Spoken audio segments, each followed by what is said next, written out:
Okay, so let me welcome everyone. My name is Zsolt Enyedi, and I'm really grateful seeing so many of you in the room. I know that many of you came through snowstorms and blizzards, so we really appreciate your presence. We look more and more like Greenland, which is not the safest thing. So let me then start the concluding conference of AUTHLIB. I actually don't like this term final conference. It sounds very final to me. And we still need to do a couple of things. But this is the concluding conference of AUTHLIB, a project that started 3.5 years ago. And we thought that before going into the substantive presentations, we will outline to you what AUTHLIB was supposed to be about. This is maybe new to those who haven't been in contact with the project, but perhaps it's nice also for those of us who participated in it to remind ourselves of the scope and character of this Horizon project. So here comes the principal question: what was the project about? And as you can see, we had the geographic scope. We were supposed to research 7 countries: Austria, Czechia, France, Hungary, Italy, Poland, and United Kingdom. But we were also supposed to say something about Europe as a whole and about global trends. Our project was largely defined by the Horizon call, of course, but our answer to that call was to some extent unique.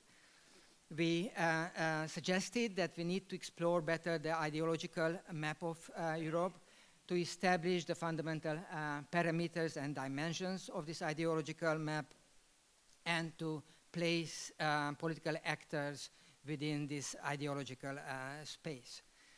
In order to have a kind of more contextual account of what has happened in the last couple of decades, we decided to focus on the trajectory of various actors and countries, on the discourses that are displayed by these political figures, on the way ordinary people speak, at least as far as social media is concerned, to also focus on programs, party programs, governmental programs, and policies.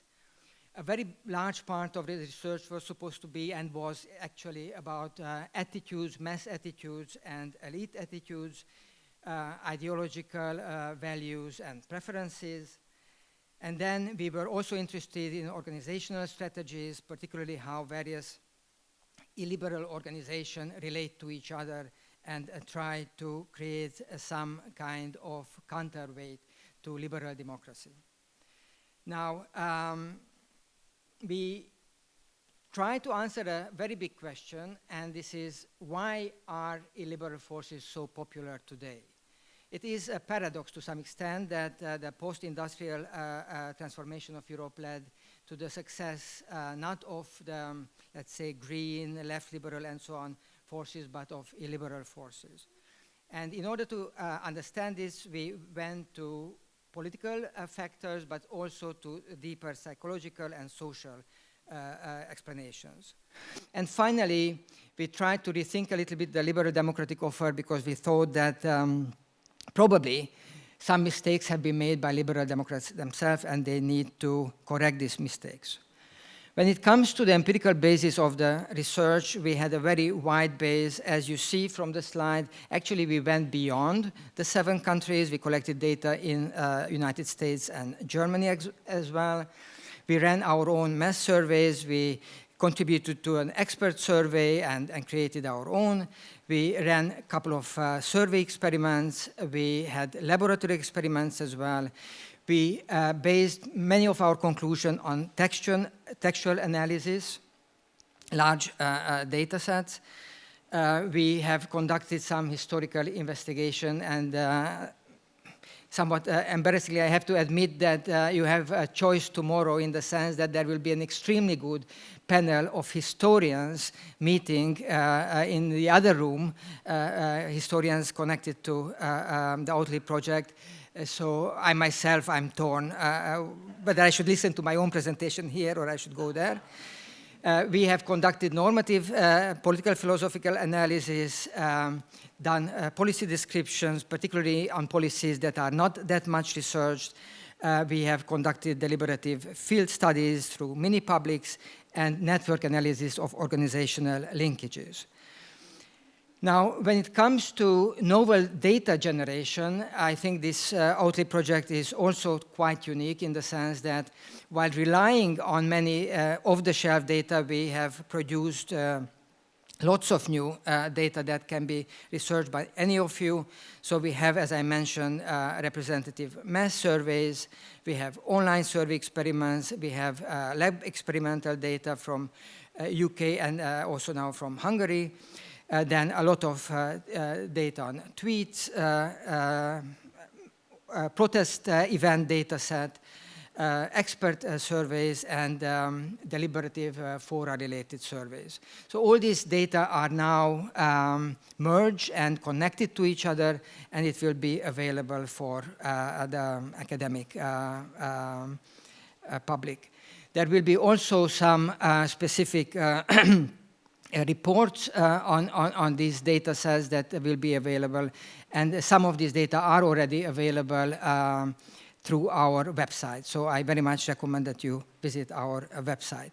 And finally, I give the floor to Zsuzsanna Vegh.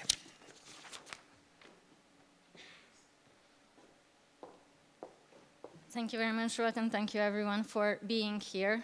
After Zsolt gave a bit of an overview about AUTHLIB, which indeed was a 3.5-year project just coming to an end, we thought it might also be worth highlighting who are behind AUTHLIB, because it has indeed been an immense undertaking.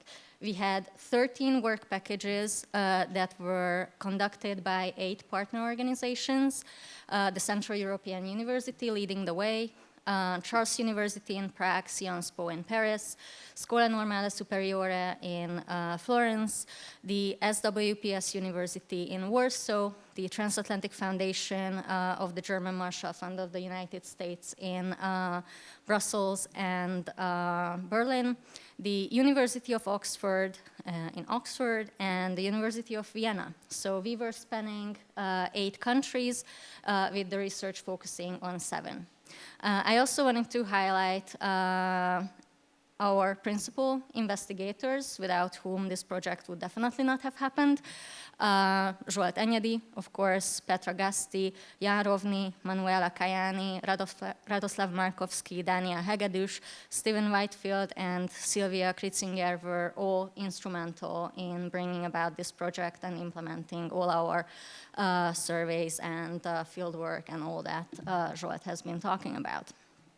But just to show you how big the team behind of AUTHLIB actually has been over these 3.5 years. We actually sat down with the CEU team to start collecting the names, the data, and we arrived to over 70 affiliated researchers who have worked on this project and whose work you can find across our platforms. And we are very proud that actually this group of people really span all career stages of academic work. We have worked with master's students, we have worked with PhD students, postdocs, and of course professors at various stages of their careers. But beyond the research, we also put quite some emphasis on reaching out to the broader academic community, the policy community, policymakers, civil society. So these 7 people who have worked on the project is just the core team, actually. I think easily we have reached 100 collaborators and core team together. So I'm very proud of that undertaking. And also a shout out to our administrative colleagues who have definitely been pulling the strings behind the scene.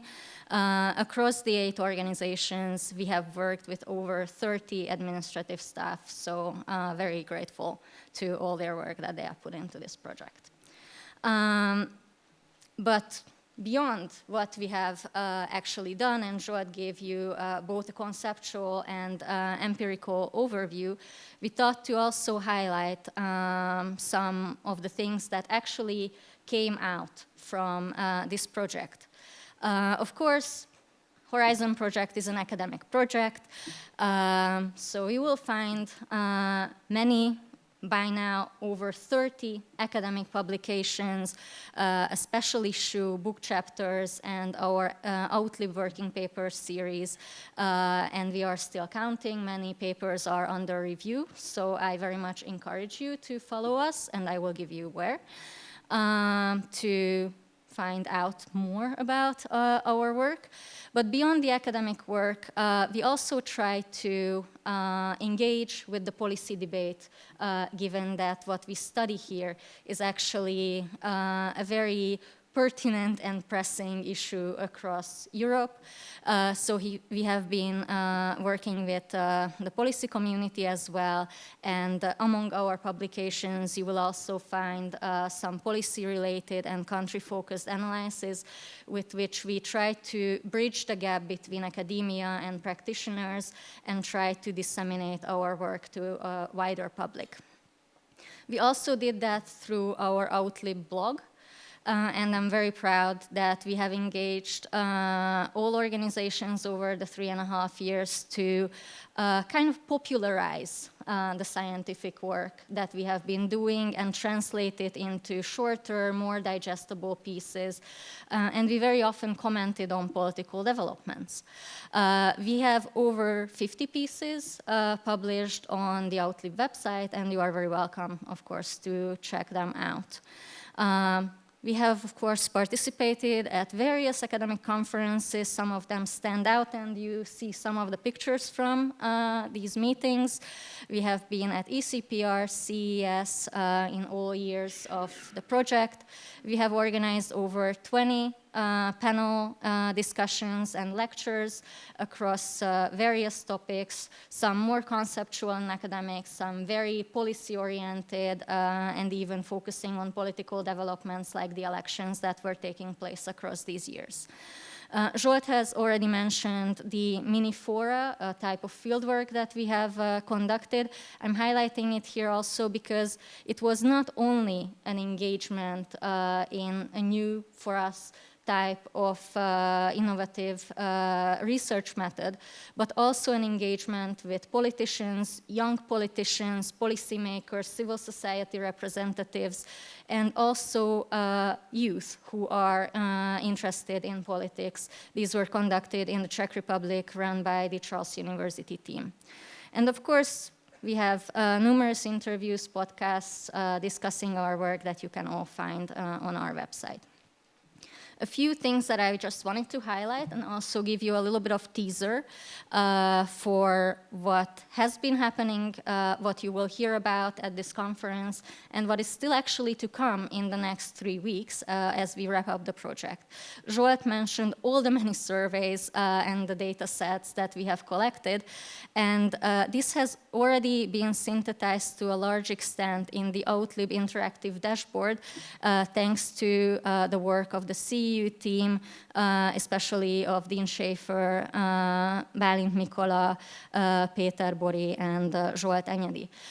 You can find this data set, and we very much encourage you to use it and generate such pretty graphs that you see on the screen. Also, some of the work that has been done is very nicely pulled together in our Illiberal Politics in Europe special issue that was published in the journal Politics and Governance. This really spans a very wide spectrum discussing the impact of illiberalism on discourse, narratives, policy outputs, polity, illiberal parties in Europe. So very much encourage you to check that out. It's all open source, of course. And also want to give you a heads up about our upcoming country papers, which you will find at the link above. these will give a concise analysis. Across the 7 countries, we have studied about the state of illiberalism, both from the supply and the demand side, and the papers highlight some of the specific vulnerabilities that we need to keep an eye on across Europe. I think it's a very valuable comparative resource that we will be rolling out in the coming weeks. And also to give you a heads up, at the end of January, we will also be introducing these online. So if you don't have enough after these 2 days, you are very welcome to join us. And since we are all very digital people, I also would like to encourage you to follow us on social media. As you see, there's still a lot coming, still a lot happening as we are wrapping up. It's very easy to find us across all the channels that you have on your phones, probably. So feel free to take a look. It's at AUTHLIB EU. We are on Facebook, LinkedIn, Blue Sky, YouTube, and we even stayed on X just in order to bring some diversity into the discourse there as well. Over the years, we have managed to reach over 63,000 visitors on our website. Across our platforms, we have a community of over 2,400 followers, and if you are not following us yet, then please help us increase this number now. And we have also been very happy about that, reaching over 200 people across our newsletters every 3 months, which I think really illustrates that there is a lot of interest in this topic, and that over the past 3.5 years we have really managed to address a very pressing issue that you will hear a lot more about over the next 2 days. So thank you very much for being here with us, and enjoy the conference.